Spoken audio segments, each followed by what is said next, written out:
El gobierno argentino solicitó ser considerado socio global de la Organización del Tratado del Atlántico Norte, la OTAN. ¿Qué significa eso en este momento tan complejo de la historia? ¿Tiene sentido? ¿Cuál es la lógica? Bueno, los socios globales de la OTAN, hay muchos países que lo son, generalmente tienen como rasgo en común entre ellos estar en situaciones geopolíticas de riesgo, ¿no? Estar en situaciones de conflicto abierto o de tensión permanente o conflicto latente, ¿no? Son las situaciones que caracterizan a la mayoría de los países que tienen la categoría de socios globales o aliados estratégicos extra-OTAN, ¿no? Para pertenecer a la OTAN hay que estar en la parte del mundo donde está el Océano Atlántico Norte, porque la OTAN es la organización del Tratado del Atlántico Norte. La mayoría de los países que son socios globales de la OTAN son países que están en el hemisferio sur, como la Argentina, pero el dato que tienen en común es que están en situaciones geopolíticas complejas que los hacen casi existir en conflicto abierto o en conflicto latente. Son países en situaciones de tensión geopolítica permanente. Por ejemplo, es el caso de Corea del Sur, uno de los socios globales de la OTAN. Corea del Sur está en armisticio, ni siquiera se firmó un tratado de paz con Corea del Norte desde el final de la guerra de Corea, a la que estalló en 1950 y terminó en 1953. Lo que se firmó en 1953 no es un tratado de paz, es apenas un armisticio.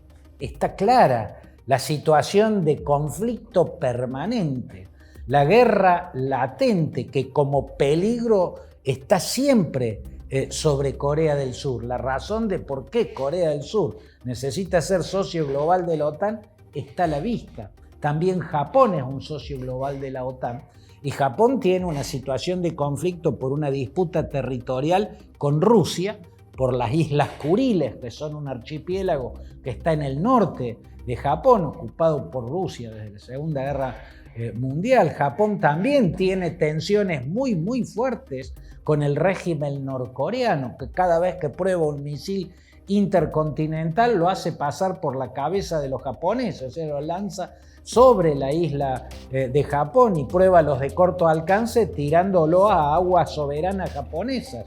Japón además es parte del arco geopolítico junto con Filipinas y junto con Vietnam, que cada vez tienen más tensiones con China por la política de expansionismo marítimo que lleva adelante la República Popular China. El único caso latinoamericano de alianza global o sociedad global con la OTAN es de Colombia. Colombia es el único país que tiene ese vínculo con la Alianza Atlántica, y las razones de Colombia están a la vista. Colombia prácticamente desde el Bogotazo que estalló en 1948 tras el asesinato de Jorge Eliezer Gaitán, el magnicidio de aquel líder liberal, o sea, de centro izquierda, que estaba por convertirse en presidente y que asesinaron los conservadores, desde entonces prácticamente ha vivido en guerra civil permanente o ha tenido el territorio atomizado y controlado en distintas partes por distintas guerrillas. La guerra interna ha sido la constante en Colombia y desde hace décadas la asistencia militar norteamericana ha sido muy importante para Colombia. Entonces uno entiende cuál es la situación geopolítica que explica por qué Colombia necesitó y por qué está beneficiada de tener la categoría de socio global de la Alianza Atlántica. Hay otros países que no están necesariamente en una situación de tensión geopolítica permanente ni tienen un conflicto latente. Por ejemplo, Australia. Pero Australia es parte de una alianza geopolítica y geoestratégica muy importante, el AUKUS, juntos con el Reino Unido y con los Estados Unidos. Es una alianza militar de contención al expansionismo chino en el Océano Índico, en el Pacífico Sur, ¿no? Se entiende claramente la situación de Australia, aunque no es un país que tenga un conflicto latente y posiblemente inminente, como es el caso de Pakistán. Pakistán es, en Asia Central, uno de los aliados globales o socios estratégicos de la OTAN. Bueno, desde la división de lo que había sido colonia británica, desde que se partió en 1947 el territorio que acababa de independizarse, y por un lado quedó la India con gobiernos hinduistas y por otro lado quedó Pakistán, un estado musulmán.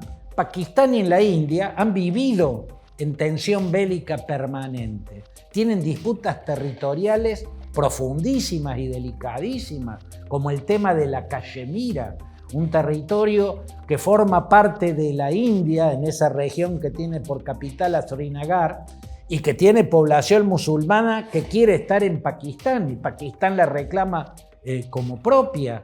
Hubo ya una guerra, ¿no? La guerra por la cual la India logró partir a Pakistán y separar lo que se llamaba el Pakistán Oriental, que nació como un estado independiente, Bangladesh. O sea, hubo una guerra entre la India y Pakistán, y la tensión no desapareció nunca.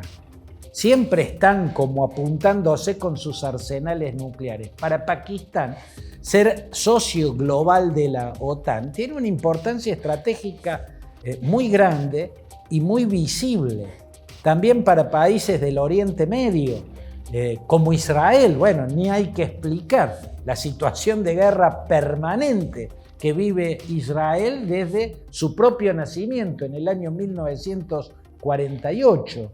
¿No? Y también el caso de Qatar o de Bahrein o de los Emiratos Árabes Unidos o del Reino Hashemita de Jordania, que también son socios globales de la OTAN, y todos ellos tienen visibles cuestiones geopolíticas que implican una preocupación de conflicto bélico latente eternamente. No es el caso de la Argentina. No es el caso de la Argentina. La Argentina, la guerra que la tuvo contra un país que es miembro de la OTAN y muy aliado, y siempre lo va a ser más que la Argentina, de los Estados Unidos, como es el Reino Unido de Gran Bretaña.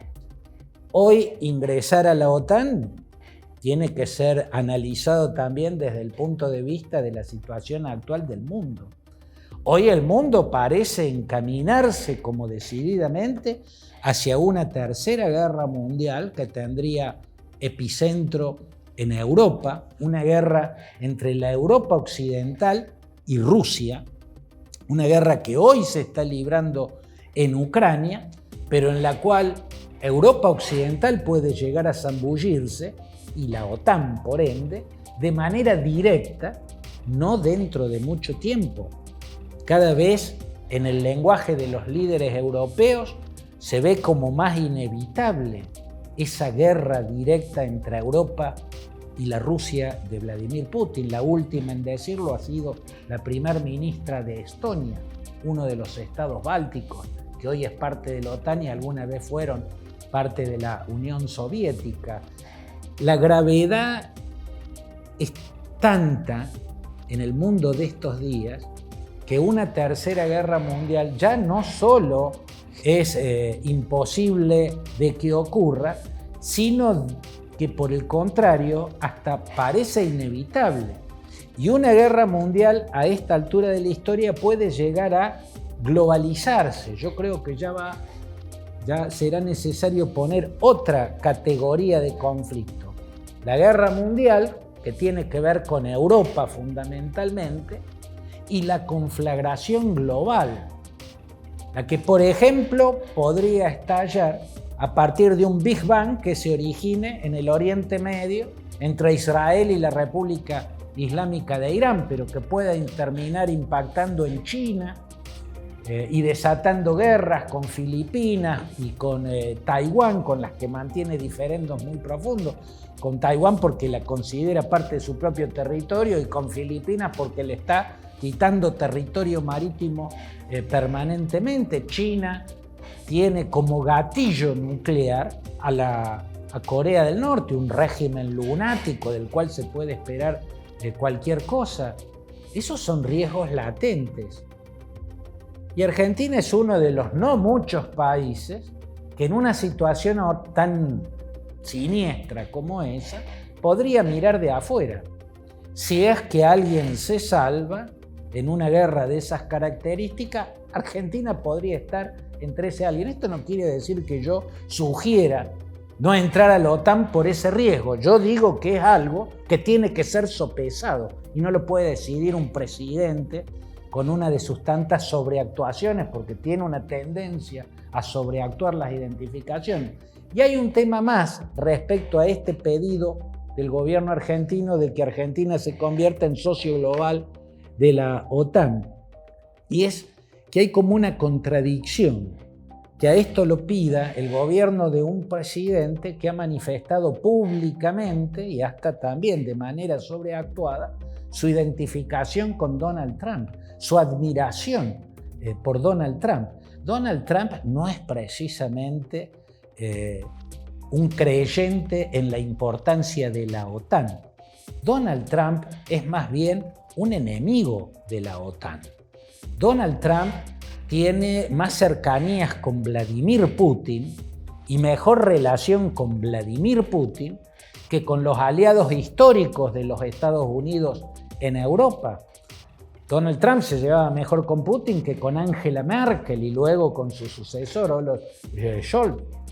Donald Trump, cuando fue presidente de los Estados Unidos, debilitó a la OTAN. Su accionar respecto a la Alianza Atlántica fue de debilitamiento. Parecía empeñado en destartalarla, porque vivía generando roces y conflictos con sus aliados. Algunos dirán, no, pero tenía razón, porque el tema son los miembros de la OTAN que no aportan las cifras que tendrían que aportar y Trump luchó. Bueno, como fuera, Trump ha mostrado de más de una manera no ser un apegado a la OTAN, no ser un defensor de la OTAN, sino más bien exactamente lo contrario.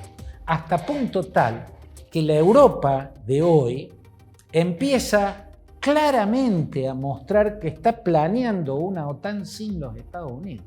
Porque si Trump gana en noviembre, Europa tiene la sensación de que va a intentar sacar a Estados Unidos de la OTAN, o por lo menos dejar afuera a Estados Unidos de una guerra entre la OTAN y Rusia, porque Trump está más cerca de Putin que de la OTAN europea, que de los aliados históricos de la Europa occidental con los Estados Unidos. Eso también tiene que ser tenido en cuenta. ¿Por qué un presidente que admira tanto a Donald Trump, que se identifica tanto con él, no tiene en cuenta o no parece darse cuenta de que Trump no es precisamente un partidario de la OTAN, sino exactamente todo lo contrario?